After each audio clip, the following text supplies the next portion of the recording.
I'm Greg Lukianoff, president of FIRE, the Foundation for Individual Rights in Education. FIRE exists to protect and defend student and faculty members' most basic rights. The video you're about to see involves gross abuses of power by a university against a student. It's crucial to remember that it doesn't matter whether you agree with the school or disagree with the student. It's a matter of principle. America is a country of deep, diverse, and often differing convictions. Nonetheless, our nation has succeeded because the framers of the Constitution guaranteed our most basic freedoms.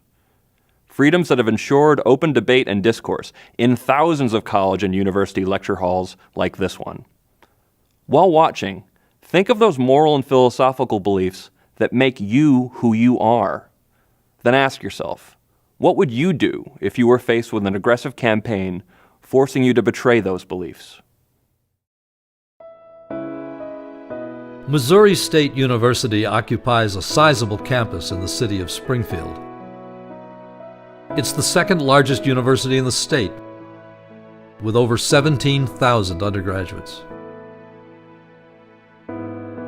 Like thousands of other colleges and universities, students arrive here each fall eager to see old friends, meet new ones, and embark on a new chapter of life on campus. America's colleges and universities have long offered a rich tapestry of intellectual ideas and creative thought. Into such a world, young Emily Brooker arrived as a freshman in 2001. I came to enroll at Missouri State University specifically because they had a social work department here, and I wanted to stay in my home community. It just seemed like the logical choice for me. In the fall of 2005, Emily was a senior. Little did she or the School of Social Work know that the challenges facing her and how she would respond to them would have lasting ramifications for everyone involved. Perhaps she should have known 3 years earlier. Even during my freshman year, I started having trouble fulfilling assignments in the classroom. I was taking a diversity class in the social work department, and I had a professor request that we go and display homosexual behavior in the community. I was floored by the request. Jane Cunningham is a member of the Missouri State Legislature, and at the time served as chairwoman of the Educational Task Force. The first thing I know about what happened to Emily is when she entered the social work department at the university, she was given an assignment to have a homosexual experience and to write a paper on that. Well, Emily did not have the experience, but she did go ahead and write the paper as if she did, and made a promise to herself that never again would she compromise her beliefs in any kind of assignment with the school. During my senior year, I was taking a Policy 2 class in the social work department, and the main assignment for that class is that we do an advocacy project in the community. The professor determined that the entire course would be on advocating for gay adoption, which was an issue in Missouri at that time. My heart just sunk when my professor asked us to do a group assignment, and that the assignment would be to advocate for homosexual foster and adoption. As part of the project, Emily's professor required students to sign a letter advocating gay adoption. The letter was to be sent to the state legislature.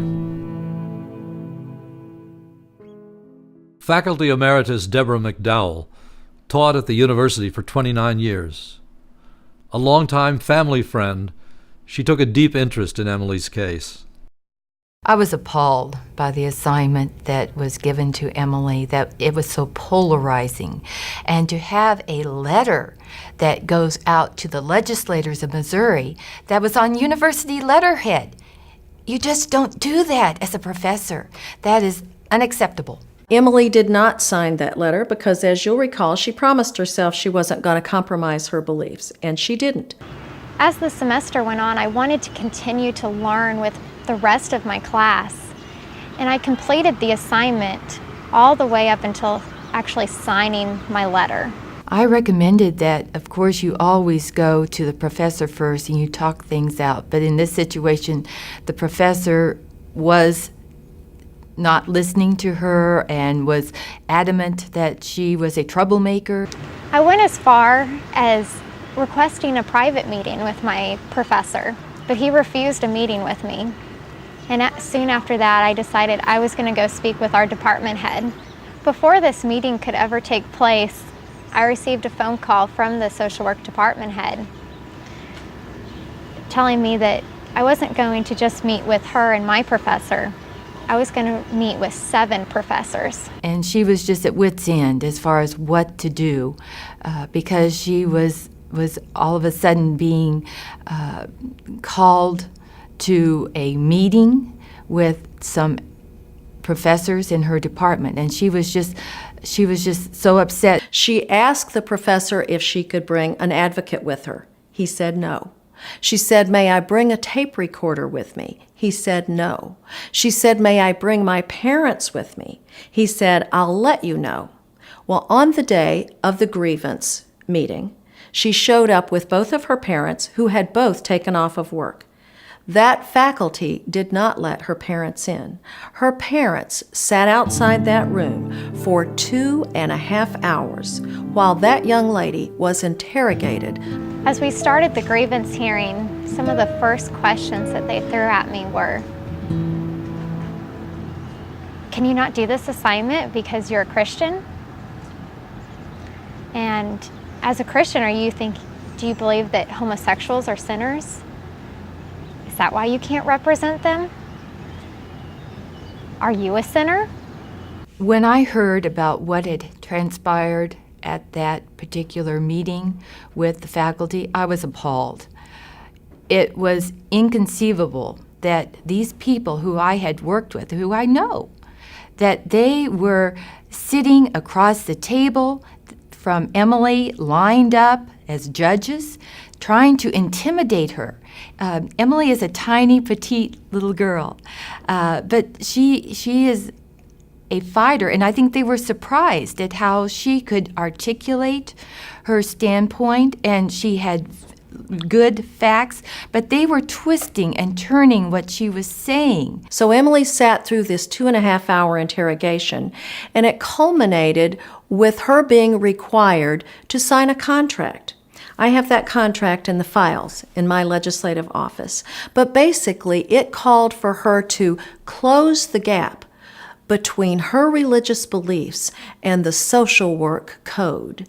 They let her know that if she did not sign this contract, it could jeopardize her ability to graduate and get a degree, and therefore even be able to get a job as a social work counselor. So she signed the contract because she had to. And they asked me to attend weekly consultations with different faculty members, where I would be required to continue learning about the homosexual lifestyle. But Emily had made up her mind. She would bring suit against the university. I wanted to take it to court because being in that classroom, I witnessed other students who also agreed with me and yet said nothing out of fear. Emily's situation is not unique. I think that there is a trend that this type of intimidation by faculty is spreading to other universities. In the spring of my senior year, we worked on the litigation part of the lawsuit, but we didn't actually file until October because my family and I were very fearful that the contingencies that I had with the contract, that I might not be able to graduate. After she got her diploma, she sued Missouri State University. Within 10 days of filing the lawsuit, the president of my university actually came out and made a public statement saying that the claims that I had made were largely correct, and they offered me a settlement. Missouri State University, to their credit, decided to have a review of the social work department. They called in people from University of Tennessee and University of Indiana. Both of the people they brought in were deans of those social work departments at those individual public universities. They issued a scathing report that absolutely blew everybody away. The bottom line of it was they said that the faculty members were bullying the students, not getting along with each other, and that actually the environment was so toxic that these two deans of other social work departments recommended that they close down the social work department at Missouri State and fire the entire faculty. Embarrassed, the university did indeed take corrective action. 4 tenured professors were transferred to other departments, and 4 untenured faculty were dismissed. I decided we needed to do something about this at the legislature. Ann Neal, president of the American Council of Trustees and Alumni, is an authority on intellectual diversity. She was invited to testify on behalf of Jane Cunningham's proposed state legislation. The Emily Brooker case was really a landmark opportunity to look at some of the problems that we're seeing on higher education campuses across the country. Emily was a perfect example of a student who had rightfully gone to college assuming she was going to learn. And what she found in the college classroom was anything but learning. Today, Emily is a stronger woman than she has ever been before. I have seen Emily graduate, move on to a very successful career as a social worker. She's working with families, she's working with children. She has a heart that really cares. The free exchange of ideas is the very essence of a quality higher education. But there is evidence across the country that students, rather than being taught how to think, are being taught what to think. You've just seen an outrageous example of an arrogant university department that was so unwilling to accept natural differences of viewpoints on matters of personal and religious philosophy that they attempted to ruin a student's academic career. Fortunately, they lost. Rather than engage Emily Brooker through debate, persuasion, and discussion, the School of Social Work relied on threats, coercion, and bullying, tactics that are simply unacceptable in a free society. I urge you to go to the FIRE website, at thefire.org, and learn more about cases like Emily's. FIRE has proudly defended students and faculty members all across the political spectrum because we passionately believe that free speech and free minds are our nation's most precious gifts. Remember, a sincere faith in human liberty is not a conservative or liberal idea. It is an eternally radical idea. And if you believe that you, a friend, or your child's rights are being taken away on a college campus, FIRE can help.